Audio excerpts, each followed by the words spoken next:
Savior Jesus Christ. It's good to see you all through this video to share God's word. Thank you so much for listening patiently. Last time I shared with you from the book of Ecclesiastes on the topic vanity that leads to eternity, part 1. Today I want to share with you the second part with you. Let me go directly to the verse, 3rd chapter, verse 1st. To everything there is a season and a time for every purpose under heaven. So that's what the first verse. So in order to make us understand verse 2nd to 8th, we can see there is a time for everything. There is a time for love, there is a time for moon, there is a time to dance. So there is a time for everything that we see in the world. There is a time for everything. God also, in His sovereignty, He created all the planets that we see, including sun, moon and stars. That we see, everything has directed by God's word to function according to God's timing. According to God's timing, all the planets that we see and all the living creatures on the earth, like and non-living creatures like a mountain, and rain and air, everything that we see in the world and everything that is invisible, everything function according to God's direction and God's timing. God has fixed a time for everything to circle in its functioning, so that the earth will be suitable for man to live. God made the earth in such a way so that mankind can survive on the earth. And again, God prepared the earth. Before, if we read the first chapter of Genesis, there we can understand the earth was formless and empty. Then later, God created it. Then later, God repaired it. And then later, after creating all the living and non-living creatures, finally, on the 7th day, He took rest. Before taking rest, on the 6th day, God created man. What does it communicate? What does it communicate to all of us? Before creating man, God created everything. It means it's a preparation.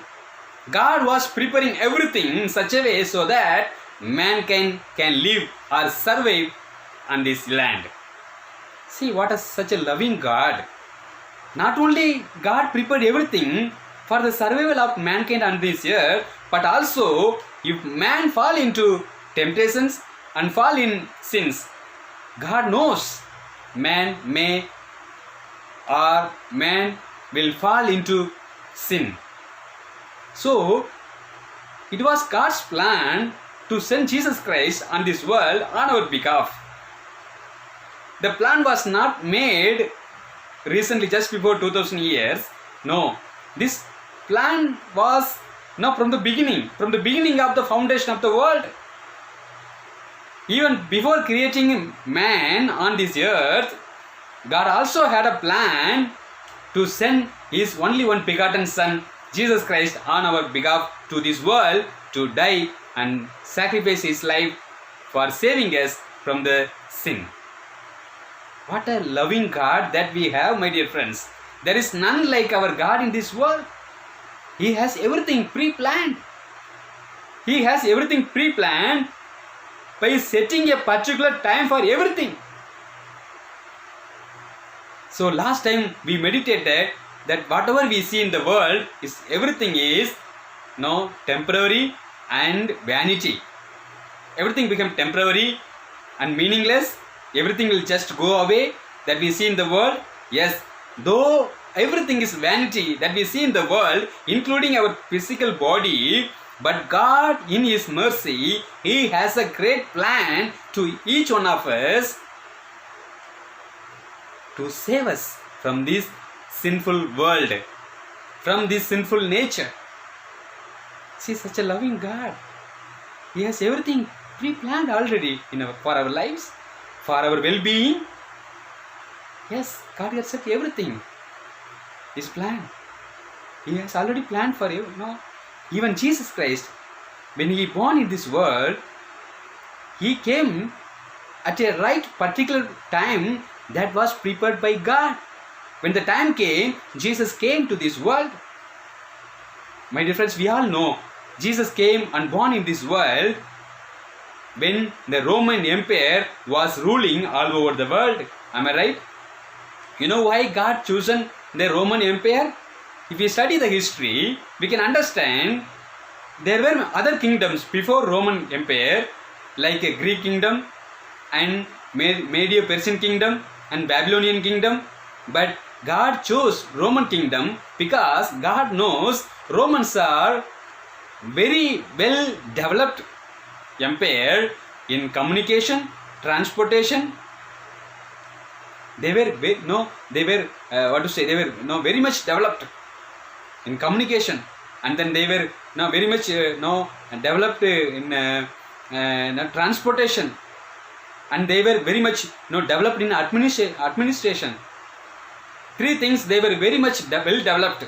So God at the right time He born in this world, Jesus Christ, so that the message will be communicated to different people, and Jesus can travel to different places.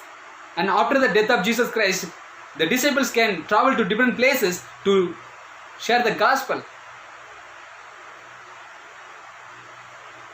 So that whatever happened during the period of Roman Empire, everything will be written down, so that no one can say it's a lie. No one can say it's a lie. No one can say like that. In such a period, God chose Roman Empire to born in this world, my dear friends. So when we study the history, really we get marvelous understanding. God does everything in His own time. So the main thing I want to share with you from the same 3rd chapter, verse 11. He has made everything beautiful in its time. He has made everything beautiful in its own time. God has made everything beautiful in its time. So what I would like to share from this particular passage, God has His own timing for everything. Even though this world is filled with vanity and temporary, yes, but God has His own time. In His own time, He will make the things beautiful. He will make it perfect. The earth was formless, but God prepared it and made it a beautiful place where Adam and Eve, they stayed, Eden Garden. Am I right? The same way, everything God make beautiful in its own time. There is a God's timing, my dear friends. If we want something to happen, some miracle in our lives, maybe some breakthrough in our mission fields, maybe some of the good things that we expect from God for our marriage or any for our business, for our future, God has planned for everything, my dear friends. He has already set a plan. He already knows which community that you should be born, which place you should be born. Everything He has well planned. So according to His timing, everything happens very well, my dear friends. Everything happens. Let me tell a small story. You may remember what happened in the life of Agar and Ismail. When Agar was pregnant, and Ismail was in the womb of Agar, she ran away from old leader or mistress, Sarai. She ran away from her. So on the way, God met her and God asked her, "Where are you coming from, Agar? Where are you going?" That's what Lord asked. Do you think the Lord does not know where she is coming from and where she is going to? God knows very well. You know why God asked? God wants to solve her problem. God wants to make her understand that it's not time for her to move from the house. That's also running away from the house. So God asked her and requested her to go back and stay along with her mistress Sarai. And then she obeyed God's voice. She went back and she stayed there in Abraham's house for 13 years, my dear friends. She ran away. She thought, no, I can't leave. I can't live in this house. I can't stay no longer. So she was trying to run away from the house. She was trying to run away because she faced lot of persecutions. She faced lot of struggling and trouble in the house. So she decided to run away. But God asked her and corrected her and sent her back to the same house, because that's not God's timing. After waiting 13 years, when Isaac was born, then God himself asked Abraham to send Agar out of the house happily, peacefully. Then later God allowed Agar to go away happily. God also blessed her.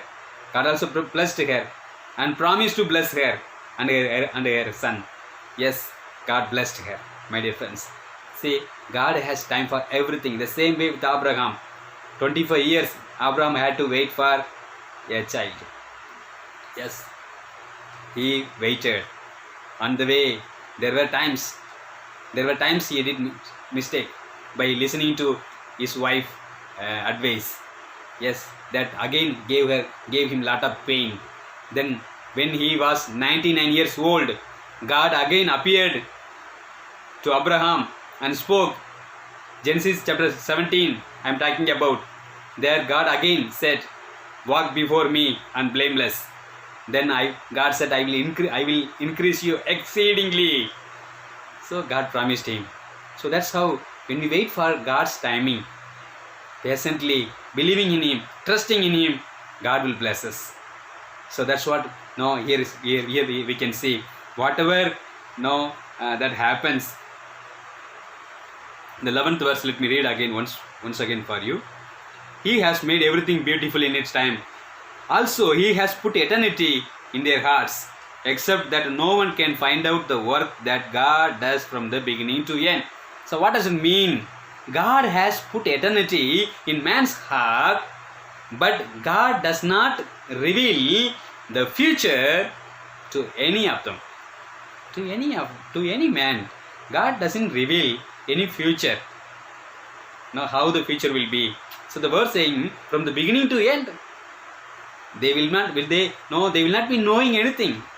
How their life is going to be, how their future is going to be. But God has put eternity in them. It means God wants them to be eternal.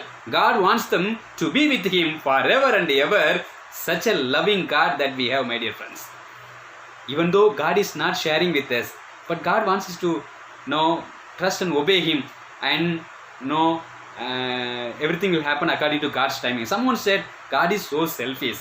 No, he is not revealing anything about our future. And also God expects us always to wait for his timing. My dear friends, even though it looks like God is so selfish, since he is not revealing the future into our hands, but God is looking always for our well-being, for our betterment of life, my dear friends. You know why? God knows the future. God knows the future, and one of the main reason God doesn't reveal the future into our hands, because God wants us to fear him. It means God wants us to trust him and depend on him for all our life journey on this earth. So that if we trust in him, if we depend on him for all our needs, and just we follow as he walks, he has reached eternity, we will also reach the eternity. The reason behind the vanity that we see in the world, because God wants us to reach the eternity. Because instead of the worldly pleasures, instead of revealing all the truth to us, God wants us to know, God wants us to get the eternal life, my dear friends. because that's very, very important. If we lost eternal life, we lost everything. All our labors, all our hardships will become vain if we didn't reach into eternity. That's heaven, my dear friends. And another reason, God doesn't want us to worry about our future. If we know our future, my dear friends, we may worry. We will always think about it. Because if, for example, if I know that next month I will be getting cancer disease, do you think I will be happy today? Do you think that tomorrow I will be happy? No, I won't be happy. How can I be happy when I know that next month I will be getting cancer disease? No, I can't be happy. No, every day I will die. Every day I will die. No, that's what will happen. All humans, everybody will become restless if they know what will happen after 1 month or after 1 year, my dear friends. God wants us to know that. God doesn't reveal to us because God wants us to be happy for today. For today. That's what the Bible verse says. Matthew chapter 6, the last verse we can say. Each day has its own. Each day has its own struggle. That's enough. No need to think. No need to worry about tomorrow. No need to worry about tomorrow. God wants us to be happy, my dear friends. Let me read and finish it. The same third chapter, verse 12. I know that there is nothing better for them than to rejoice and to do good in their lives, and also that every man should eat and drink and enjoy the good of all his labor. It is the gift of God. So don't miss the God's gift on this earth, my dear friends. What does it say? So God expects us to be happy. God expects us to enjoy today's life, my dear friends. God doesn't want us to worry. We are so tender to fall into various temptations like sorrow and frustration and restless. God doesn't want us to. God wants us to be happy, my dear friends. That's what God says. It's a gift of God. I know, 14th verse says, I know that whatever God does, it shall be forever. See, it's eternity. Whatever God does, it's for our eternity. It's for our well-being. It's for our goodness, my dear friends. And the verse says next, the same verse, the next portion, nothing can be added to it and nothing can be taken from it. We can't add anything with it and we can't reduce also. All that God expects from you and me, that to fear Him. Fear God. That's what God expects us. If we fear and do good on this earth, we will have a good future again in our lives. We will have an eternity, because we may have a lot of questions about our future, but make sure that all our questions should lead to eternity. It means it should lead us towards God. It should lead us towards heaven, eternal life, my dear friends. So make sure God will bless us continuously. Thank you so much for listening God's word, and continuously listen God's word, as I will be sharing again next week another particular passage from this book of Ecclesiastes. May God bless all of us. Thank you so much. May God bless you. Amen. Bye.